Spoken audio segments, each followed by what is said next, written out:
Hey guys, a very good morning. I won't say that I hope you are well because I know कि भाई साहब क्या क्या हो गया एक मैच में। मतलब लिटरली एक मैच में कितना गलत हो सकता है। आप स्टार्टिंग से एंड तक देखो तो शायद इतना तो बिल्कुल नहीं हो सकता। आप जब प्लेइंग 11 देखते हो आप देखते हो यार अनिल शाह इसमें नहीं है। अनिल शाह वही जो जिसने back to back run score करे इसी कनाडा के खिलाफ, उनको नहीं रखा गया। फिर आपने कहा चलो जी ठीक है, अच्छी 11 दिख रही है, काम कर जाएगी। फिर आप कहते हो यार चेज करना पड़ेगा। चेज एक वो चीज है जो नेपाल बहुत अच्छा नहीं है करने में, और घर के बाहर तो बिल्कुल ही अच्छा नहीं है। चेज आ गया, आपने कहा चलो कोई नहीं, बहुत टाइम बाद खेल रहे हैं, एक अच्छी एनर्जी के साथ खेल रहे हैं, संदीप टीम में है, अलग मोटिवेशन होगा, मतलब things will go well, chase कर लेंगे। बॉलिंग अच्छी करते हैं, बॉलिंग अच्छी होती है, फर्स्ट 40 ओवर्स बॉलिंग बहुत अच्छी होती है, लेकिन फिर उसका वही होता है जो पिछले 5 मैचेस से हो रहा है। आप लास्ट के 10 ओवर में कुछ ना कुछ करके रन लीक कर देते हो, विकेट्स ले नहीं पाते हो, और फिर जो स्कोर 200 के आसपास जाता हुआ दिख रहा था वो 250 चला जाता है। विकेट्स आपसे ली नहीं जाती और रन्स तो आप इतने लीक कर देते हो कि बस पूछो। पहले टॉस अपने फेवर में नहीं रहा, आपकी प्लेइंग 11 आप जैसी नहीं दिख रही थी, फिर उसके बाद आपके रोहित पौडेल वो कैप्टनसी नहीं कर पाए जिसकी जरूरत थी। आपको चाहिए था लास्ट में अपने अच्छे बॉलर्स को यूज करना, लेकिन एक तो आप 8-8 बॉलर यूज कर देते हो यार, एक आध दो बच रहे थे उनको भी दे ही देते। उस 8 में कुशल बुटेल नहीं है, थोड़ा और हैरानी वाली बात। लेकिन एक आध दो बच रहे थे उनको दे देते, एक रिकॉर्ड बनाए थे, पीछे से आसिफ को बुला देते कि भाई ऐसा करो, ग्लव्स लाओ मुझे, तो मैं कर दूंगा एक और कीपिंग, तुम आके बॉलिंग करो। कुछ तो अलग होता है इस मैच में, कुछ तो हम कहते चलो भाई नेपाल ने भी एक रिकॉर्ड बनाया, बट नहीं।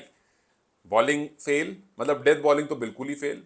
Nepal is just not generating a good death bowler, I don't know why. आपकी स्कॉटिंग टीम काम नहीं कर रही है, आई डोंट नो। बट एक बहुत बड़ा फैक्टर है नेपाल के मैचेस हारने का, और बहुत सिंपल सा पैटर्न है जो लगातार फॉलो होता है। आपकी बैटिंग कोलैप्स होगी, आपके डेथ ओवर्स में रन अच्छे खासे लीक हो जाएंगे, और फिर आप वही वी लर्न समथिंग वाली statement, so close yet so far जैसी स्टेटमेंट दे करके आगे बढ़ जाओगे, और फैंस बोलेंगे कि यार आज जाग रहे थे रात में कि यार कुछ अच्छा देख करके सोएंगे, लेकिन फिर वही वही सेम चीज। अब देखो ना, कितने लोग ऐसे थे जो सिर्फ इसलिए जाग रहे थे कि यार बहुत टाइम के बाद मैच हो रहा है, बहुत टाइम के बाद ऐसा है कि हम ओडीआई देख रहे हैं। और हालांकि कुछ लोग कह रहे थे कि यार टी20 देखने की आदत हो गई है, ओडीआई ना बड़ा स्लो लग रहा है, but still people will watching because obviously यार इट्स योर नेशन प्लेइंग, सो आप क्यों नहीं देखोगे। लेकिन आप बैक टू बैक गलतियां देखते हो। रोहित पौडेल की गलती हो रही होती है, आप कहते हो यार क्या कैप्टनसी है, ऐसे नहीं है, वैसे नहीं, ये नहीं, वो नहीं। अचानक से आप देखते हो भाई ब्रॉडकास्टर ने फ्रीज कर दिया फ्रेम, मतलब कुछ तो इशू उधर से हो गया, डन, खत्म, गायब हो गया एकदम। आधे लोग तो उस टाइम पर सो गए कि यार अब तो आएगा ही नहीं। फिर लोगों ने कहा चलो ठीक ही यार नहीं आएगा। कैप्टन की गलती देख ही रहे थे, ब्रॉडकास्टर की गलती देख ली। फिर उसके बाद बैटिंग करने आते हैं लोग, आप कहते हो लो जी, बैटिंग में भी वही हो रहा है, वही सेम पैटर्न बैटिंग में भी। वही शुरू के बैटर्स आएंगे, कोलैप्स होंगे, 1 2 3 4 खत्म, दैट्स इट। नीचे के आके थोड़े बहुत 10 15 रन जोड़ देंगे और फिर उसका काम हो जाएगा खत्म। सो टेक्निकली कुछ बेसिक पैटर्न है जो नेपाल हर दूसरे दिन फॉलो करता है। और अगर लास्ट के 10 ओवर्स के बारे में बताऊं तो पिछले 5 मैच में नेपाल ने आखिरी के 10 ओवरों में कुछ 500 रन लीक कर दिए हैं। This is too much. 1/3 run Nepal जो है वो आखिरी के 10 ओवर में लीक कर देता है। ये पिछले 5 मैच का स्टार्ट बता रहा हूं आपको। लगभग 10 के रन रेट से रन लीक होता है ऑलमोस्ट हर दूसरे मैच में, और पिछले 5 मैच में तो हो ही रहा है। So Nepal needs to work on their death bowling. अगर नहीं होगा तो भूल जाओ CWC L2 का कुछ भी हो रहा है। जो लोग इंतजार में बैठे हैं कि भाई हम ऊपर आएंगे ऊपर आएंगे, हम ओडीआई स्टेटस ही बचाकर रख लें अपना, वो बहुत बड़ी बात होगी, क्योंकि इस कंडीशन में आप फिलहाल नहीं दिख रहे हो। And yes, we must appreciate Kane के अब आप काठमांडू से बाहर की बात करो, नहीं भाई हम अलग अलग जगह पर ग्राउंड बनाएंगे और वहां जाकर खेलेंगे, क्योंकि हम वहीं खेलते हैं और वहीं रन स्कोर करते हैं। बाहर की कंडीशन आते ही हम ऐसे हाथ कान पकड़ लेते हैं कि भैया I am sorry. So it's just not worth it, it's just not working enough. लोग रात रात भर जाग करके अलग अलग प्लान्स करके कि भाई आज जाग जाते हैं, कल उसको मैनेज कर लेंगे, कल स्कूल देख लेंगे, कल कॉलेज देख लेंगे, ये वाले रात जाग जाते हैं। लेकिन इवेंचुअली लोगों के मैसेज आते हैं कि नहीं यार it's just not worth it.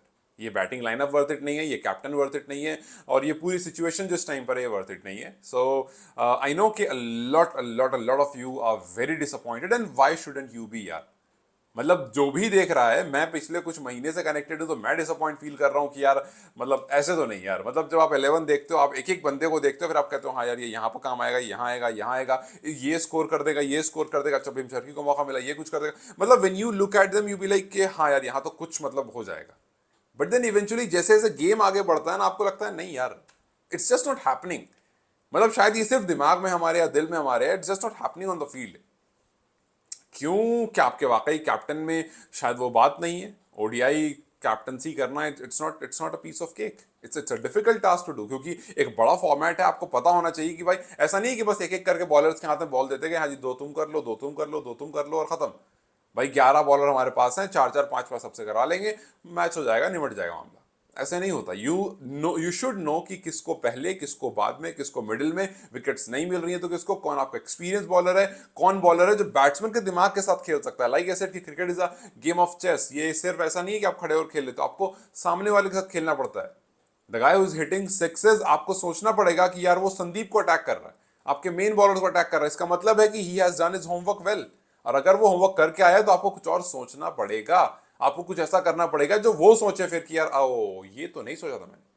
So yes, अगर आप कॉन्फिडेंट नहीं हो अपने मूव को लेकर के तो सामने वाला ऑटोमेटिकली आप पर अटैक करने लगेगा। और वो करन केसी, वो 6 वाइड्स, मतलब सी आपको शायद लगे कि यार 6 वाइड, बट इकोनॉमी उतनी भी खराब नहीं थी जितनी रोहित पटेल की थी। But still I am telling you कि जब एक bowler, being a bowler, I am telling you कि जब एक बॉलर 6 वाइड डाल देता है अपने एक स्पेल में, तो इसका साफ मतलब है कि वो अपनी बॉल को लेकर एक कॉन्फिडेंट नहीं, वो बस बॉलिंग करा रहा है। और जब बैट्समैन को ये बात पता चल जाता है कि वो अपनी बॉल को लेकर कॉन्फिडेंट नहीं है, उसको पता होता है कि 2 छक्के इसको मारूंगा, इसका सारा लाइन लेन खराब हो जाएगा क्योंकि वो ऑलरेडी खराब है। So a lot of mistakes, lot of things जिस पर आप बात करोगे, और when you look at the scoreboard आप बोलोगे यार छोड़ ही दो। बट छोड़ ही क्यों, मैं आपको एक बार स्कोर बोर्ड देखकर भी डिस्कस कर लेता हूं कि यार हम जो सोच रहे थे कि एक आध दो गलती, एक आध दो गलती नहीं है। When you look at the score board you will see के कुशल मल्ला की अच्छा स्पेल चल रहा था, उनको बॉलिंग नहीं दी गई। Kushal Malla some bowled some 3 overs 10 run, but आगे वो कंटिन्यू नहीं किए जाते। किए कौन जाते हैं, खुद रोहित पौडेल जो 5 ओवर में 43 रन देते हैं, सबसे ज्यादा इकोनॉमी उनकी ही रहती है। और जब वो बैटिंग करने आते हैं रन कुछ नहीं लगता उनके पास। When you see at the economy rate आपको सबसे ज्यादा रोहित पौडेल का ही दिखेगा 8.5 का, उसके अलावा सारे 4 5 3 के आगे होंगे। हाँ, एक दीपेंद्र सिंह आयरी के 5 में 33 आए, 6.6 का। लेकिन when you look at the batting unit, because batting unit something that is very important. आप देखोगे कुशल अगेन फ्लॉप, फिर Asif 30 ball 20 run, I don't really consider this. भीमशर की 18 रन, बहुत लोग एक्सपेक्टेशन थी, कुछ नहीं हुआ। Rohit Paudel 5 ball 5 run gain, and Kusal Malla 41 ball में 12 रन। आई मीन 10 बॉल में तो उन्होंने अपना पहला रन लिया था। उनसे उनको समझ ही नहीं आ रही यार बॉल पड़ के कैसे आ रही है। वो एक ही सेम चीज शुरू के डिलन विकेट्स ले रहा था, 3 विकेट ले चुका था, वो खड़े थे और वो इतना डर रहे हैं बॉल से, इतना डर रहे हैं बॉल से, समझ ही नहीं आ रहा यार। मतलब एज इफ के कोई नया आदमी खेल रहा हो, पता नहीं यार। फिर उसके बाद when you will go at you will see Dipendra playing 10 ball scoring 8 run. फिर उसका नीचे आकर के वो संदीप ने थोड़े बहुत रन दिखाए, गुलशन ने, करण ने, मतलब जो नीचे के बैटर्स है ना जिनसे आप उम्मीद ना करोगे ज्यादा, वो थोड़े बहुत रन करके जा रहे हैं। लेकिन जो ऊपर वाले हैं उनका एक काम है और वो हमेशा वही करते हैं, और उसको कहते हैं कोलैप्स। हर बार का वही हाल है। आई डोंट नो आगे के जो मैचेस हैं उसको कैसे, किस प्लानिंग से और क्या करके जीतोगे। कोचेस, कैप्टन्स, संदीप ये लोग कह रहे थे कि जी हमने काफी काम किया है बाहर, घर से बाहर बैटिंग करने पर, कि हमें बाहर फॉरेन पिचेस पर कैसे बैटिंग करनी है, बट कुछ दिखा नहीं। दिखा वही सेम पुराना पैटर्न कि बॉलिंग में वही सेम होगा कि आखिरी के 10 ओवर में रन लीक कर दोगे, ज्यादा विकेट नहीं आएगी, और बैटिंग में वही होगा कि आप शुरू में कोलैप्स कर जाओगे, मिडिल में थोड़ा रुकने की कोशिश करोगे, नीचे वाले आकर थोड़े बहुत रन बना देंगे और आप अच्छे मार्जिन से हार जाओगे, जो आप चेस करने में ऑलमोस्ट हर दूसरी बार घर से बाहर आपके साथ यही होता है। I know it's not a very good video, I know कि शायद आपके मन की बात नहीं सुना पाया, लेकिन this is the very unfortunate thing, and this is something which is very harsh, और हमें ये सुनना समझना पड़ेगा। And if we need talk about it we should, because we don't want this team to play like this, because बहुत सारे लोग around the world they support this team, but then this is the end result, losing by around 103 runs. It's a sad day. So I hope that you have a good day ahead, because I don't really want कि ये आपके दिन पर reflect करे, but yes I know कि when team loses यहाँ से बुरा लगता है। Let's just hope that you have a good day bro. Bye bye, take care guys.